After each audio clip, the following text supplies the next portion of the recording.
السلام علیکم ورحمۃ اللہ وبرکاتہ۔ جیو پاک زندگی اس پروگرام کے ساتھ آپ کی ہوسٹ فائزہ خان ایک بار پھر آپ کی خدمت میں حاضر ہے۔ جیو پاک زندگی ایک ایسا پروگرام ہے جس میں ہم پاک زندگی گزارنے کے طریقوں کو سیکھ رہے ہیں۔ وہ زندگی کیسی ہو جس میں ہمارا کلام پاک ہو، سوچیں پاک ہو، بصارت پاک ہو، ہمارے معاملات پاک ہوں، ہمارے تعلقات پاک ہوں، ہمارے افکار پاک ہوں۔ ایسا ہی ایک خوبصورت سلسلہ ہے جس میں ہم اور آپ اکٹھے سفر کرتے ہوئے یہاں تک آ پہنچے ہیں۔ جیسا کہ آپ جانتے ہیں اس پروگرام میں ہماری مہمان خصوصی ہیں استاذہ نگہت ہاشمی۔ جزاک اللہ استاذہ ایک بار پھر تشریف لانے کا، وقت نکالنے کا اور رہنمائی فرمانے کا۔ اللہ تعالیٰ ہم سب کے اکٹھے ہونے کو قبول کرے، آمین۔ آج کے پروگرام میں ہمارے ساتھ ہمیشہ کی طرح کچھ مہمان بھی شریک ہیں جن کی سوالات کی روشنی میں انشاءاللہ ہم بہتر انداز سے آج کے موضوع کو سمجھنے میں کامیاب ہو سکیں گے۔ میں اپنے مہمانوں کا آپ سے تعارف کرواتی ہوں اور پھر ہم پروگرام کا باقاعدہ آغاز کریں گے۔ میرے دائیں جانب ہیں شہناز خان، فرخندہ زیب، اور میرے بائیں جانب ہیں رضیہ بانو اور سمیرہ اعجاز۔ جزاک اللہ آپ تمام لوگوں کے تشریف لانے کا۔ ہمارا آج کا موضوع ہے جھوٹ سے سچ تک کا سفر۔ جھوٹ جس سے ہم سب نفرت کرتے ہیں لیکن کہیں نہ کہیں اس کا شکار بھی ہو جاتے ہیں۔ ہمیں اچھا نہیں لگتا کہ ہم سے کوئی دو رخی باتیں کرے، اصل کچھ اور ہو، کہا کچھ اور جائے۔ لیکن کیوں جھوٹ زندگیوں میں اتنا در آیا ہے؟ رسول اللہ صلی اللہ علیہ وآلہ وسلم کا قول ہے، بلکہ ان کی حدیث ہے کہ جھوٹی قسمیں علاقوں کو ویران کر دیتی ہیں۔ آج ہم دیکھتے ہیں کہ جھوٹ کے نام پر ہم بچوں کے ساتھ غلط بات کرتے ہیں، دکاندار اپنا مال جھوٹ کی بنیاد پر بیچتے نظر آتے ہیں، خواتین اپنے بہت سی باتیں چھپانے کے لیے جھوٹ کا سہارا لیتی نظر آتی ہیں۔ ایون اصلاح کے نام پر بچوں کی تربیت میں کہیں جھوٹ اتنے برے طریقے سے شامل ہو گیا ہے کہ کوئی راستہ ہی نظر نہیں آتا۔ تو آج انشاءاللہ ہم اور آپ مل کر جھوٹ سے سچ تک کا سفر کریں گے۔ جھوٹ کیسی بیماری ہے، کیسے اس کے نقصانات معاشرے پر، خاندانوں پر، سوسائٹی پر مرتب ہوتے ہیں، اور سچ کا راستہ کیسے اختیار کیا جا سکتا ہے۔ استاذہ ایک بار پھر میں آپ سے وہی سوال پوچھنا چاہتی ہوں، جھوٹ جیو پاک زندگی گزارنے کے راستے کی کیسی رکاوٹ ہے؟ جھوٹ حقیقت کے خلاف ہے، یعنی واقع کے خلاف جو بات کہی جاتی ہے وہ جھوٹ، اگر وہ دل میں رکھی جائے تو وہ خیال جھوٹا، اگر اسے بیان کیا جائے تو بات جھوٹی، اگر انسان اپنے طرز عمل میں لے کے آئے تو اس کا رویہ جھوٹا۔ انسان بعض اوقات یعنی براہ راست جھوٹ نہیں بول رہا ہوتا، لیکن سم ٹائمز حقائق کو توڑ مروڑ کر بیان کر رہا ہوتا ہے، اور گول گول باتیں کر کے حقائق چھپائے جاتے ہیں، وہ بھی جھوٹی کی قسم ہے۔ آپ نے جیسے ابتدا میں بھی بات کی کہ جھوٹی قسمیں علاقوں کو ویران کر دیتی ہیں، تو اللہ کے نام پہ بھی جھوٹی قسمیں کھائی جاتی ہیں، کبھی سودا بیچنے کے لیے، کبھی کسی سے تعلق قائم کرنے کے لیے، کبھی یعنی مقصد کوئی بھی ہو، لیکن جھوٹ ہمیشہ انسان کو برائی کے راستے پہ چلاتا ہے، اور جھوٹ آخر کار انسان کو جہنم تک پہنچا کے دم لیتا ہے۔ جھوٹی زندگی انسان کے اپنے لیے تکلیف دہ بن جاتی ہے۔ جھوٹ کی وجہ سے انسان عام طور پر سوسائٹی میں کہا جاتا ہے، لوگ کہتے ہیں کہ ایک جھوٹ 100 جھوٹ کے دروازے کھول دیتا ہے۔ تو ایسی زندگی جس کی بنیاد جھوٹ پر ہو وہ کس طرح سے کامیاب ہو سکتی ہے؟ ناپاک زندگی بن جاتی ہے۔ جیسے ہم لوگ رشتے کرتے ہیں بچے بچیوں کے، تو وہ زیادہ تر جھوٹ کی بنیاد پہ ہوتے ہیں۔ یہ اتنا پڑھا ہوا ہے، وہ اتنی پڑھی ہوئی ہے، اس کو یہ آتا ہے پکانا، ماں پہلے کہتی ہے سب کچھ اس نے پکایا، الگ اس نے نہیں پکایا ہوتا۔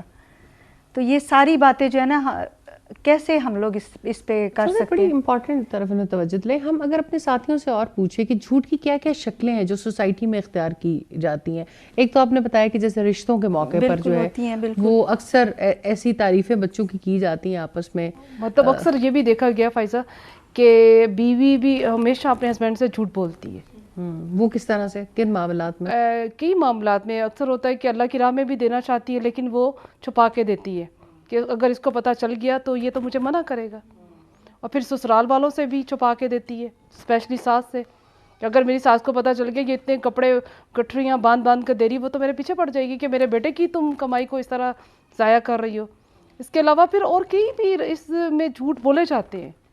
ایک جھوٹ کے بدلے یہ بھی ہم دیکھیں گے کون سا جھوٹ کیا یہ جھوٹ بھی جھوٹ کے زمرے میں آئے گا یا اور چیزیں. میں چاہتی ہوں کہ ہمارے ساتھی اور تھوڑی سی اس طرح کی مثالیں جیسے بچوں کو بھی ہم کہتے ہیں نا کہ فون آ گیا کہہ دو میں گھر نہیں ہوں، تو اس میں بچوں کا پھر کیا، بچوں پہ کیا اثر پڑتا ہوں؟ بچے ٹریننگ لیتے ہیں جھوٹ کی. ابھی بات کر رہے تھے نا، تو میں الحمدللہ کوشش تو میں کرتی ہوں کہ نہ جھوٹ بولوں.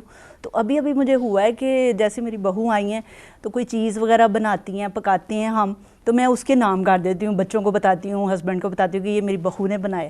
تو اس میں آپ مجھے تھا کہ اب یہ میں جھوٹ تھوڑا بول رہی ہوں، مل کے ہم بناتے ہیں، سارا نہیں وہ بناتی، لیکن میں کہتی ہوں میری بہو نے بنایا.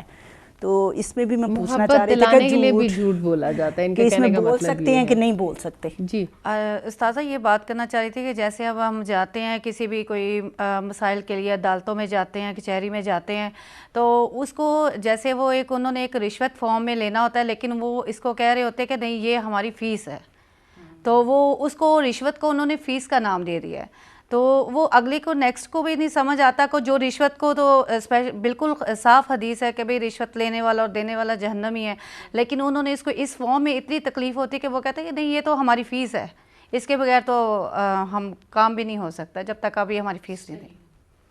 جو بہت زیادہ جھوٹ کی تو صورتیں بہت زیادہ ہیں گھروں میں خاص طور پہ. اور ہسبینڈ کو بھی میں ابھی پچھلے دنوں آپ جب جھوٹ پہ بات کر رہے ہیں تو مجھے آ رہا ہے کہ اگر جو جھوٹ بولنا نہیں بھی جاتا، یہ رشوت وغیرہ کا بھی چکر ہے کہ نہیں کرنا چاہتا تو پھر بھی معاشرہ اس سے کرواتا ہے لازمی، اور کرنا پڑ رہا ہے اس کو. تو اب کیا ہو سکتا ہے پھر؟ جھوٹ کی وجہ سے علاقے ویران ہو جاتے ہیں، کاروبار سے رزق سے برکت اٹھ جاتی ہے. جب انسان اپنے مال کو بڑھانے کے لیے جھوٹ شامل کرتا ہے، جس وقت وہ اپنے تعلقات کو بہتر بنانے کے لیے جھوٹ بولتا ہے تو تعلقات میں بہتری نہیں آتی. چھوٹی چھوٹی باتوں میں جب آپ کو کوئی سٹریس ہوتا ہے، آپ آفس میں ہے اور کوئی آپ سے چیز پوچھی جائے کہ کدھر ہے، چلی گئی تھی، آ گئی تھی، تو میں نے دیکھا کہ لوگ ہلکے سے سٹریس میں آتے ہیں اور وہیں پر ایمان پہ سودا کر دیتے ہیں اور ایک غلط بیانی کر دیتے ہیں. میرے ساتھ ایک بچی کام کر رہی تھیں، ان کو جب میں نے کسی بات کے بارے میں پوچھا تو انہوں نے ایک بات کہی، لیکن تھوڑی دیر کے بعد ایمان باقی ہو تو ریئلائز ہوتا ہے. وہ میرے پاس آئی، انہوں نے کہا کہ میں نے آپ کے ساتھ جھوٹ بولا ہے، میں آپ کے ساتھ سچی بات نہیں کی. اچانک آپ نے سوال پوچھا تو مجھے سمجھ نہیں آیا تو میں نے اس پر ایک غلط بیانی کا رویہ اختیار کر لیا. یہ تو وہ جگہ ہیں جہاں پر پھر بھی آپ کے ایمان کی اور ان چیزوں کی حفاظت کی جاتی ہے. لیکن عام آفیسز میں کہ اب جس طرح سے خیر خواہی کے لیے کے نام پر آپ کہہ لیں، جیسے اب اپنی بہو کی مثال دے رہی ہیں، یا تعلقات کو اچھا جوڑنے کے لیے اس کو جھوٹ سمجھا ہی نہیں جاتا. بہت ساری بیجا تعریفیں کرنا، یہ سارے معاملات بھی جھوٹی کے زمرے میں آتے ہیں. کیوں نہیں؟ یعنی جھوٹ کی فارمز ہیں نا، اور اس کی انٹینسٹی ہے، کسی کی انٹینسٹی بہت زیادہ ہے، کسی کی انٹینسٹی کم ہے، لیکن ہے تو جھوٹا سلسلہ. اور اب دیکھیں جس وقت انسان وعدہ خلافی کرتا ہے، کیا وہ بھی جھوٹ کے زمرے میں نہیں آ جاتا؟ اپنے ٹائم کی کمٹمنٹ کی، پھر اس کو ڈس اون کیا، اور پھر پرابلم یہ ہے کہ پھر اس کے اوپر جسٹیفیکیشنز، پھر اس کے اوپر عذر ہے کہ نہیں دراصل یہ تھا یا وہ تھا، اور اس کے اوپر اپنی غلطی کو بھی تسلیم نہیں کرنا.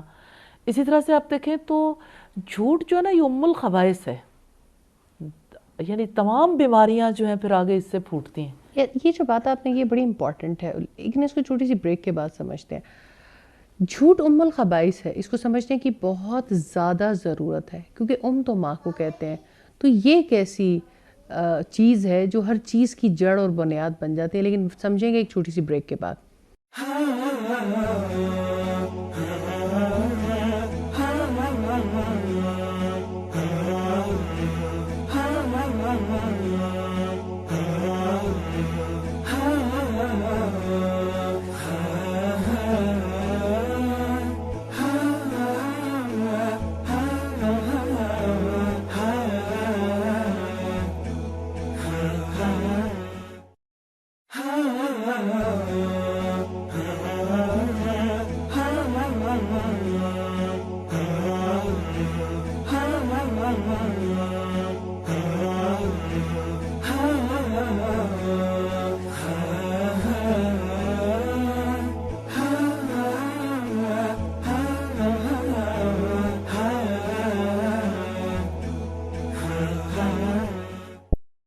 استاذہ بریک پہ جانے سے پہلے آپ کہہ رہی تھی کہ جھوٹ ام الخبائث ہے. یہ ام الخبائث کیسے اور ام الخبائث سے کیا مراد ہے؟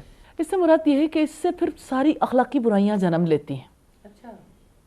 سارے کا رشتہ جا کے جھوٹ سے جڑ جاتا ہے. اور جو کہا جاتا ہے کہ ایک جھوٹ بولنے کے لیے آپ کو 100 جھوٹ بولنے پڑتے ہیں. ظاہر ہے کہ وہ اسی وجہ سے کہ جھوٹ چھپتا نہیں, جھوٹ کے پاؤں نہیں ہوتے, لیکن جھوٹ جو ہے وہ ساری نیکیوں کو دیمک کی طرح چاٹ جاتا ہے. نبی صلی اللہ علیہ وسلم نے ارشاد فرمایا آیت المنافق ثلاث, منافق کی 3 نشانیاں. جب وہ بات کرے تو جھوٹ بولے, جب اس کے پاس امانت رکھوائی جائے تو خیانت کرے, اور جب کبھی وہ وعدہ کرے تو وعدہ خلافی کرے. تو منافق جو ہے جس کے دل کے اندر شر ہے اور زبان پہ خیر ہے, تو دل کے اندر شر رکھنے والا جو ہے دراصل جھوٹا انسان ہے. رسول اللہ صلی اللہ علیہ وسلم کے بارے میں آپ کے دشمن بھی کہتے تھے جب دیکھتے آپ کو کہ یہ چہرہ کسی جھوٹے انسان کا چہرہ نہیں ہو سکتا. اس بات سے ہمیں یہ پتہ چلتا ہے کہ جھوٹ کے اثرات انسان کے چہرے پر بھی مرتب ہوتے ہیں, اور اس کے کردار پر بھی, اس کی روح پر بڑے گہرے اثرات مرتب ہوتے ہیں. اور جھوٹ کی وجہ سے انسان کی سائیکی بدلتی ہے, اس کی نفسیات پر بڑا گہرا اثر پڑتا ہے. استاذہ ایک اور بات جو میں آپ سے پوچھنا چاہتی ہوں کہ چلیں یہ تو پتہ چل گیا کہ جھوٹ ہماری سوسائٹی میں بہت بولا جا رہا ہے, ماں باپ بچوں کو جھوٹ سکھا رہے ہیں, بچے آپس میں جھوٹ بول رہے ہیں, آفیسز میں جھوٹ بولا جا رہا ہے, منڈیوں میں رشوت کے نام, منڈی کے عدالتوں میں جھوٹ ہے, سودا بیچنے کے لیے جھوٹ ہے, پارلیمنٹ میں جھوٹ ہے, یہ ساری بات, اور پھر اس جھوٹ کو ڈیفینڈ بھی کیا جاتا ہے. حل کیا ہے, نکلیں کیسے, سچ کی طرف کیسے جائیں؟ جھوٹ سے سچ تک کے سفر کے لیے بڑا ہی سادہ آسان راستہ ہے. نیکیوں کا موسم بہار, رمضان المبارک اور نبی صلی اللہ علیہ وسلم کی دلائی ہوئی توجہ. آپ صلی اللہ علیہ وسلم نے فرمایا کہ جس نے روزہ رکھنے کے باوجود جھوٹ بولنا نہیں چھوڑا, اللہ تعالیٰ کو اس کے بھوکا پیاسا رہنے کی کوئی ضرورت نہیں. اس حدیث سے ہمیں بہت پیارے طریقے سے آپ صلی اللہ علیہ وسلم کی تربیت کا انداز ملتا ہے, اور آپ کا ڈراوا بھی, اور ایک لحاظ سے جھوٹ چھوڑنے کے لیے ترغیب دلانا بھی, کہ جب کوئی روزہ رکھے تو روزہ رکھنے میں اگر اوورال دیکھیں تو جو چیزیں چھڑوائی گئیں جیسے کھانا پینا, جیسے خواہشات ہیں, تو یعنی اس کے اوپر مستقل پابندی تو نہیں ہے. جس وقت روزہ افطار ہوتا ہے تو اس وقت ان تمام چیزوں کی اجازت ہوتی ہے.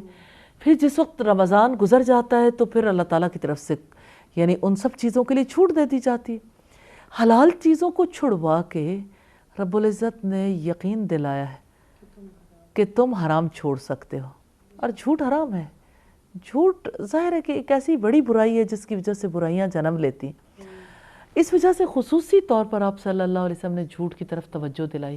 اور سچی بات یہ ہے کہ روزے کی حالت میں ایک انسان کی کیفیت فرق ہوتی ہے, اور جن باتوں کو اسے عام حالات میں یقین نہیں آتا, روزے کی حالت میں اسے یقین نصیب ہوتا ہے. مثال کے طور پر آپ دیکھیں جیسے کسی کو شدت کی پیاس لگی ہے, شدت کی بھوک ہے, اور اس کے پاس ساری نعمتیں میسر ہیں اور تنہائی بھی ہے, پھر بھی روزہ نہیں توڑتا. عام حالات میں تو انسان کو شک ہی رہتا ہے, جانے میں یہ کام کر سکوں یا نہیں, جانے میرے اندر خدا خوفی اتنی ہے یا نہیں. لیکن روزے کی حالت میں یہ یقین نصیب ہوتا ہے کہ وہ اللہ ہے جس کے لیے میں نے روزہ رکھا, اور میں نے روزہ توڑنا نہیں ہے. اور یہ بات بچے بھی سیکھ جاتے ہیں الحمدللہ. اور کتنی پیاری بات جو اللہ رب العزت نے ارشاد فرمائی, نبی صلی اللہ علیہ وسلم کا فرمان ہے کہ اللہ تعالیٰ فرماتے ہیں الصوم لی وانا اجزی بہ, روزہ میرے لیے اور میں ہی اس کی جزا دوں گا. سبحان اللہ. تو انسان کو اس کے دل کو یہ یقین ہوتا ہے کہ روزہ میں نے رب کے لیے رکھا ہے, اور اگر رب نے کہا تو میں نے رب کے کہنے پہ جب کھانا پینا چھوڑ دیا تو میرے لیے جھوٹ کو چھوڑنا بھی ممکن ہے. تو انسان کے لیے رمضان بہت بڑا چانس ہے جھوٹ کو چھوڑنے کے لیے, اور اسی تمام برائیوں کو چھوڑنے کی, اور جھوٹ سے ریلیونٹ ساری چیزیں. یعنی اس میں روزے کی حالت میں اگر آپ کمٹمنٹ کر لیں اور اس کمٹمنٹ کے ساتھ چلیں تو بہرحال اس کا اثر تو ہوتا ہے. لیکن میم بعض وقت ایسا ہوتا ہے کہ حالات ایسے ہو جاتے ہیں کہ انسان کو جھوٹ بولنا پڑتا ہے, تو اس میں وہ کیا, روزے کی حالت میں بھی دیکھیں برائی تو برائی ہے, جس چیز کے لیے آپ مجبور ہو رہے ہیں دوسری طرف بھی دیکھیں کہ میری کتنی بڑی مجبوری ہے کہ میرے رب نے مجھ سے یہ جھوٹ چھڑوانے اور جھوٹی زندگی چھڑوانے اور نفاق چھڑوانے اور میری اصلاح کرنے کے لیے مجھ پر روزہ فرض کیا۔ اب میں نے جب رب کے لیے روزہ رکھا، وہ مجھے دیکھتا ہے، میں اس کے دیکھنے سے کھانا پینا چھوڑ سکتی ہوں، جھوٹ کیوں نہیں چھوڑ سکتی؟ اور اب دیکھیں کہ بہرحال انسان کے اندر تبدیلی آتی ہے، اور حقیقت یہ کہ ہیومن بیہیویئرز میں جو چینج آتی ہے نا، بنیادی طور پر اسی اللہ کے خوف کے تحت۔ جیسے لقمان حکیم نے اپنے بیٹے سے کہا تھا، یا بنی ان تک مثقال حبۃ من خردل، اے میرے چھوٹے بیٹے، اگر کوئی رائی کے دانے کے برابر ذرہ کسی چٹان کے نیچے ہو، آسمانوں میں یا زمین میں، اللہ اسے لے آئے گا۔ یعنی اللہ کے دیکھنے کا احساس اور اللہ یہ کے شعور دیکھنے کا۔ پختہ کرنے کی ضرورت ہے کہ اللہ دیکھتا ہے، وہ سننے والا ہے، وہ ہماری ہر سچے اور جذبوں کا قدردان ہے، اور اگر اس میں جھوٹ کی آمیزش اور ملاوٹ ہوگی تو ظاہری بات ہے کہ کسی کو بھی، کوئی ہم سے اگر کسی پر یہ عیاں ہو جائے کہ کوئی ہم سے جھوٹ بول رہا ہے تو ہم کبھی بھی اس کی رسپیکٹ نہیں کر پاتے۔ ہم میں سے بائی ہارٹ ہر بندہ اس بات کو برا نفرت سمجھتا کرتا ہے۔ ہے، وہ کہتا ہے کہ آپس کے ریلیشن بھی جہاں جتنا گہرا ہوتا ہے، وہ کہتا ہے تم مجھ سے سچی بات ضرور کر لینا، سچی بات کر لو، اللہ معاف کرنے والا ہے تو بندہ تو پھر بھی درگزر سے کام لے۔ لیکن اس وقت کچھ حالات میں کہا جاتا ہے کہ جھوٹ، جیسے کسی شوہر بیوی کی لڑائی ہو جائے اور اس کی صلح کروانے کے لیے جھوٹ بولا جا سکتا ہے، یہ اس کے بھی فلسفے کو تھوڑا سا واضح کر دیں۔ اصل میں بات یہ ہے کہ شوہر بیوی کا جو معاملہ ہے، اس معاملے میں اس رشتے کو قائم رکھنے کی طرف زیادہ توجہ ہے کہ اس رشتے کو بگاڑ سے بچایا جائے، اور اللہ تعالیٰ کو یعنی سب سے زیادہ حلال چیزوں میں سے جو چیز ناپسند ہے وہ طلاق ہے۔ اب شوہر بیوی کے درمیان جو جھگڑا ہے، جو فساد ہے، ایکچولی اس کے لیے ابلیس کوشش کرتا ہے۔ اس کے لیے رب العزت نے یہ چاہا نبی صلی اللہ علیہ وسلم کے توسط سے یہ کہ اگر کہیں اس تعلق میں خرابی آ رہی ہے اور اس تعلق کو بہتر بنانے کے لیے کہیں کسی کو کسی وقت پہ سہارا لینا پڑ گیا، تو ایسے میں اگر وہ سہارا لے تو پھر اللہ معاف کرنے والا ہے۔ لیکن یہ ہے لیکن کہ اسی طرح استاذہ سم ٹائم آپ کے بہن بھائیوں کے رشتے میں بھی کبھی ایسی بات آ جاتی ہے، اولاد کے رشتے میں بھی ایسی بات آ جاتی ہے جہاں انسان کے لیے ناگزیر ہو جاتا ہے، رشتہ بچائیں یا سچ بولیں، پھر کیا کریں؟ اصل میں خاموشی زیادہ بہتر ہے بنسبت اس کے کہ انسان جھوٹ بول کے تو معاملے کو سلجھانے کی کوشش کرے۔ جیسے استاذہ، جیسے بچوں کی ہم نے اصلاح کرنی ہو لیکن گھر میں کوئی ایسے پرابلم چل رہے ہوں، کوئی بہت زیادہ آپس میں گھریلو تعلقات اچھے نہ ہوں، لیکن بچے اس میں انوالو ہو کے کوئی زیادہ مسئلہ بنا دیں، یا جیسے ینگ بچے ہیں وہ زیادہ اس میں لڑائی جھگڑا یا وہ زیادہ انوالو ہو جائیں، جس سے مطلب ایک سکون ان کے کہنے کا مطلب شاید یہ ہے کہ سم ٹائم خاندانی مسائل اتنے گمبھیر ہو جاتے ہیں کہ بچوں سے بچے پوچھتے ہیں، ظاہری بات ہے گھر میں اگر ڈسٹربنس ہو تو اس وقت پہ کیا کیا جائے کہ بچوں کو اس لیے جھوٹ بولا جائے کہ تاکہ وہ اس مسئلے میں انوالو نہ ہو، یا شدت پسندی یا نفرت پسندی کا رشتہ داری میں شکار نہ ہو۔ حکمت کی ضرورت ہے، جن باتوں کے بتانے کی ضرورت نہیں تو انہیں کہیں کہ ہم آپ کو بتائیں گے ضرور، لیکن ابھی یعنی کہ حالات اتنے واضح نہیں ہیں تو آپ تک انشاءاللہ بات کریں گے۔ یعنی جھوٹ اس صورتحال میں بھی نہیں بولا جائے گا، لیکن سچ بھی نہیں بولا جائے گا؟ نہیں، اس میں تو انہیں بتا دیا جائے کہ ابھی یعنی حالات واضح ہوں گے تو آپ تک ضرور بات کریں گے انشاءاللہ۔ میڈم، بچوں کی اصلاح کے لیے یہ بھی کر سکتے ہیں کہ جیسے بچہ نماز نہیں پڑھتا، اسے کہیں جی تم نماز پڑھو گے، اللہ تعالیٰ کی طرف سے تمہیں چیز آ رہی ہے، تحفہ آ رہا ہے، ٹافیاں گولیاں ان کو دے دی یا جیسے چاکلیٹ دے دی، تو یہ کر سکتے ہیں؟ تو بات یہ ہے کہ جب جھوٹی صورتحال رکھیں گے تو بچوں کے اندر یعنی وہ پازیٹیوٹی جو اسلام لانا چاہتا ہے اور انہیں جو حق پہ قائم کرنا چاہتا ہے وہ ممکن نہیں ہوگی۔ جیسے بہت سے لوگ ہیں اپنے بچوں کو یہ کہتے ہیں کہ اچھا تم فلاں کام کرو گے تو تمہیں کوئی پری آئے گی تو فلاں چیز دے جائے گی یا کوئی فرشتہ دے جائے گا، تو یہ سچ نہیں ہے۔ اچھا، اب یہ ہے کہ ڈائریکٹلی یہ کہا جا سکتا ہے کہ اگر آپ ایسا کرو گے تو میں آپ کو دوں گی، تو اس میں کوئی حرج کی بات نہیں۔ آپ نے اسے یعنی تھوڑا ریوارڈ ہی کرنا ہے نا، تو ریوارڈ آپ خود کر لیں۔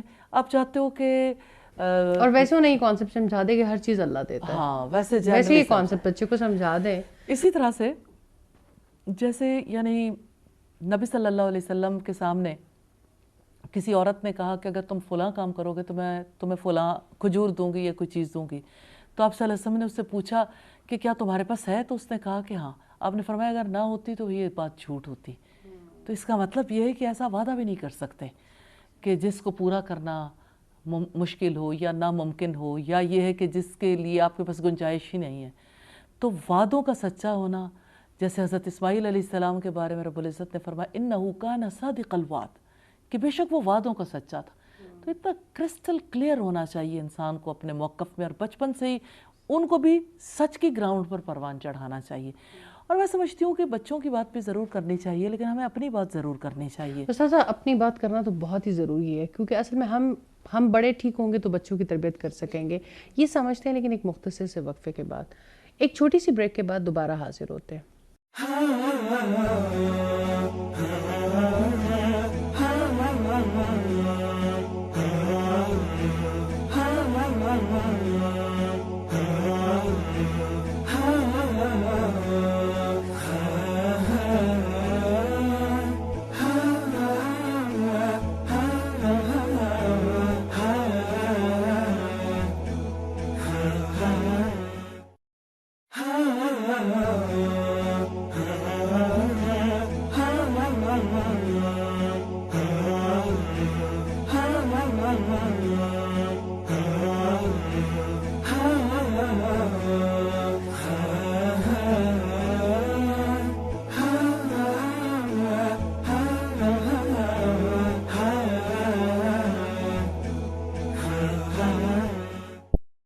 پروگرام میں ایک بار پھر خوش آمدید.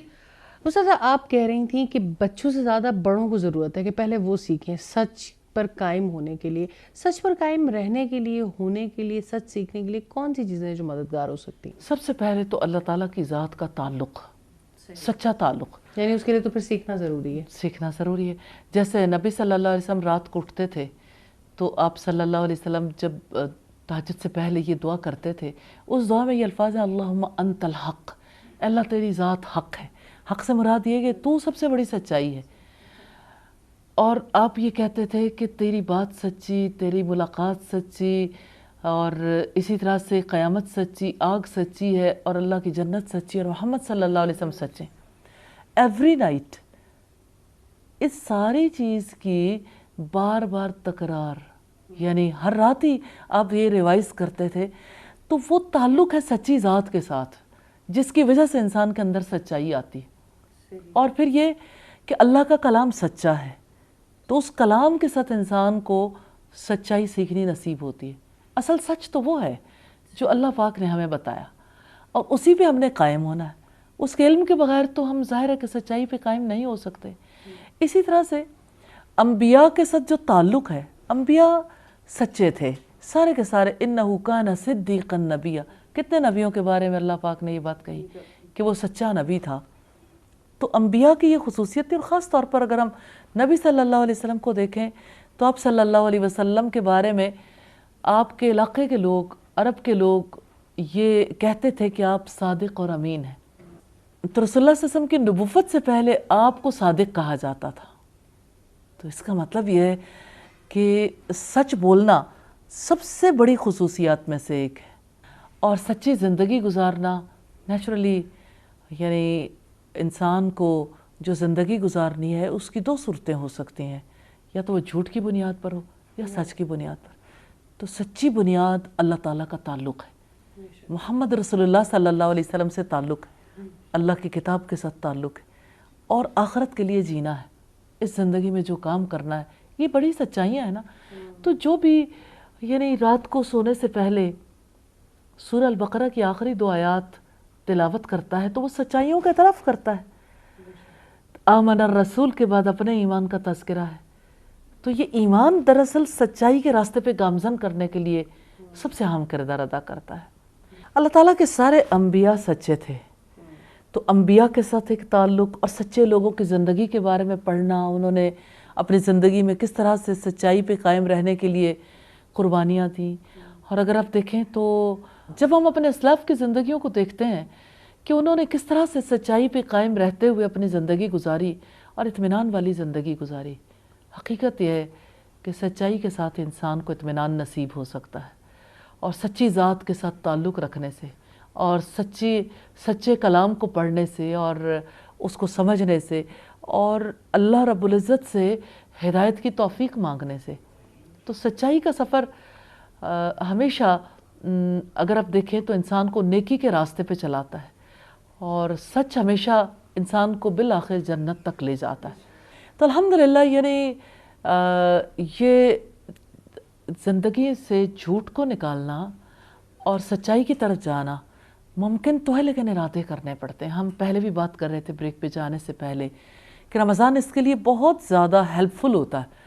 اور رمضان میں بھی جھوٹ چھوڑنے کی تو وہی کوشش کرے گا جو جھوٹ کے حوالے سے اس کی کراہتوں کے بارے میں جانتا ہے، اور جو یہ تسلیم بھی کرتا ہے کہ میری زندگی میں جھوٹ ہے تو میں نے اپنے زندگی سے اس جھوٹ کو نکالنا ہے. اور پھر وہ اللہ سے مدد مانگتا ہے تو اس کے سامنے اس کے وہ گوشے عیاں ہوتے ہیں کہ جن کے بارے میں وہ بالکل اطمینان میں ہوتا ہے کہ میری زندگی یہاں سے تو خراب نہیں ہے، یہاں سے تو میری زندگی جھوٹی نہیں ہے. تو الحمدللہ ارادہ کریں گے اور جتنا وقت رہ گیا اس سے فائدہ اٹھائیں گے انشاءاللہ تعالی. اللہ تعالیٰ سچائی پہ گامزن رہنے کے لیے ضرور توفیق دیں گے. ہاں جی میڈم، سب کو پتہ بھی ہوتا ہے کہ یہ جھوٹ ہے، میں جھوٹ بول رہی ہوں یا بول رہا ہوں، پھر بھی لوگ بولتے ہیں. اصل میں برائی کرنے والا جس وقت کوئی برائی کرتا ہے تو اپنے آپ کو کوئی نہ کوئی جسٹیفیکیشن ضرور دیتا ہے. میری ضرورت ہے، اس کے علاوہ کوئی چارہ کار نہیں، اس وقت کی ضرورت ہے، اگر نہ بولا تو نقصان بہت بڑا ہے. تو وہ ان سارے ہتھ کنڈوں سے جو ابلیس اختیار کرتا ہے انسان کنونس ہو جاتا ہے، پھر وہ جھوٹ بول لیتا ہے. جبکہ اس کے مقابلے میں جیسے اللہ رب العزت نے یہ حکم دیا ہے کہ آپ نیکی کا حکم دو اور برائی سے روکو، تو کوئی نیکی کی کال دے تو انسان اسی طرح سے سچ بولنے کا بھی عادی ہو سکتا ہے. تو سچائی کو سیکھنے کے لیے سچے لوگوں کا ساتھ دینا ضروری ہے. جیسے کہ قرآن حکیم میں آتا ہے وَكُونُوا مَعَ الصَّادِقِينَ کہ سچے لوگوں کا ساتھ دو. سچے لوگوں کے ساتھ کیسے دیا جا سکتا ہے؟ سچے لوگوں کا ساتھ دینے کے لیے جو بھی سچائی کے لیے اٹھ کھڑا ہو، سچائی کے لیے اٹھ کھڑا ہونے والا وہ فرد ہے یا وہ لوگ ہیں جو اللہ رب العزت کے لیے بلاتے ہیں، اس کی طرف بلاتے ہیں، اس کی طرف دعوت دیتے ہیں سچا علم حاصل کرنے کی اور اس علم کے مطابق عمل کرنے کی، اپنے ایمان میں اضافے کے لیے کوششیں کرنے کی اور سچائی کے پیغام کی دعوت دینے کی. تو جو لوگ بھی یہ کام کر رہے ہیں اس زمین کے کسی گوشے پر، کسی فورم پر، کسی ایک جزوی کام کو انجام دے رہے ہوں یا کلی کام کو انجام دے رہے ہوں، ہمارا یہ فرض بنتا ہے کہ جہاں کہیں بھی ہوں سچائی کو ضرور سپورٹ کریں. سچائی کو سپورٹ کرنے والے اپنے آپ کو یعنی اللہ کے ہاں سچے لوگوں میں شامل کروا لیتے ہیں. استاد، سچے لوگوں کا ساتھ کیسے دیا جا سکتا ہے؟ سچے لوگوں کا ساتھ دینے کے لیے جس سچے کام کو وہ لے کر اٹھیں، جیسے اللہ تعالیٰ کے کلام کی تعلیم دینا، تو علم سیکھا بھی جا سکتا ہے، علم سکھانے میں بھی ہیلپ کی جا سکتی ہے، انتظامات کرنے میں ہیلپ کی جا سکتی ہے، لوگوں کو اس جانب لانے میں ہیلپ کی جا سکتی ہے، اور پھر یہ کہ اپنے مال سے بھی سپورٹ کیا جا سکتا ہے، اپنی صلاحیتیں قوتیں بھی لگائی جا سکتی ہیں. اس سے ہمارے خاندانی نظام میں کیسے اصلاح آئے گی جہاں پر جھوٹ سب سے زیادہ در آیا ہے؟ بات یہ ہے کہ اصلاح کے بارے میں مجھے ہمیشہ امام مالک کی بات بہت اچھی لگتی ہے کہ اس امت کے آخری حصے کی اصلاح بھی اسی طرح سے ہوگی جیسے پہلے حصے کی اصلاح ہوئی تھی، اور پہلے حصے کی اصلاح اللہ کی کتاب سے ہوئی تھی.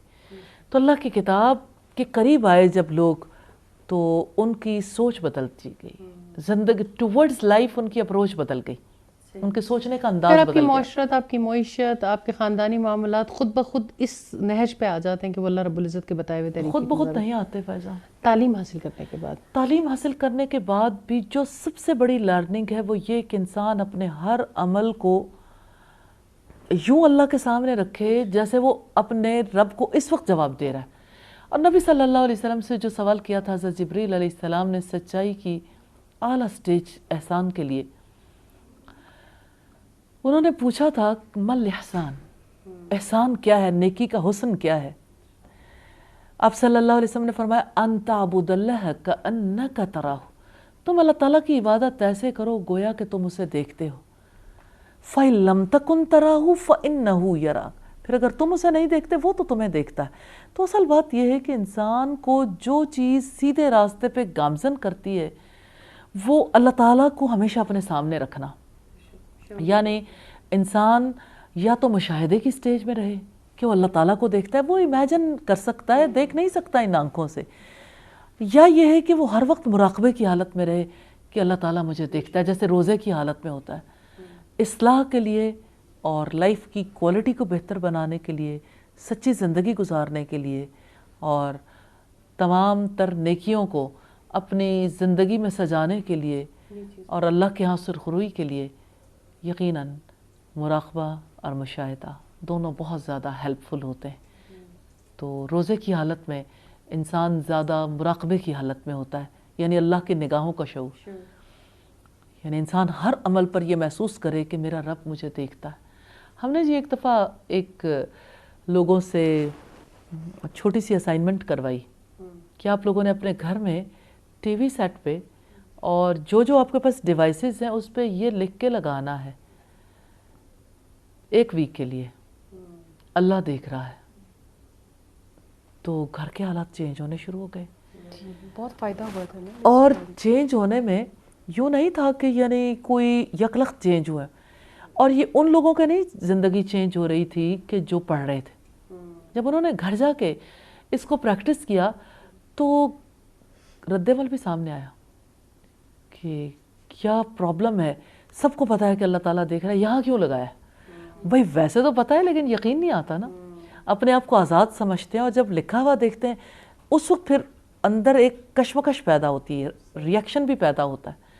لیکن اس ریاکشن سے نکالنے کے لیے پھر دائی کا کام ہے کہ وہ دعوت دے اور کہے کہ نہیں یہ تو ہم نہیں بھی چاہیں گے تو کام تو ہو رہا ہے، اللہ تعالیٰ تو دیکھتا ہے، لیکن ہمیں اس کا یقین نہیں آتا، جس کی وجہ سے ہم پھر برائی کے راستے پہ گامزن رہتے ہیں اور آسانی سے وہ برائی کر گزرتے ہیں.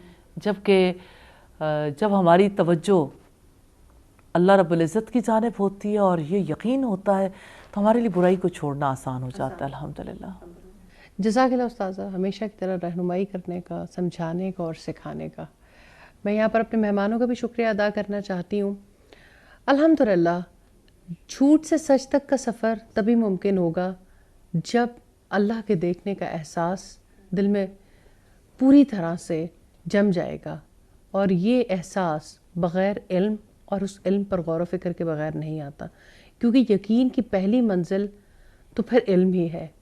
تو ضرورت ہے اللہ رب العزت کے کلام کے بارے میں علم حاصل کرنے کی، اس کی معرفت کے بارے میں علم حاصل کرنے کی. اس کو جانیں گے تو اس کی مانیں گے. انشاءاللہ اگلے پروگرام میں کسی اور موضوع کے ساتھ حاضر ہوں گے. جب تک کے لیے اجازت دیجیے. السلام علیکم ورحمۃ اللہ وبرکاتہ.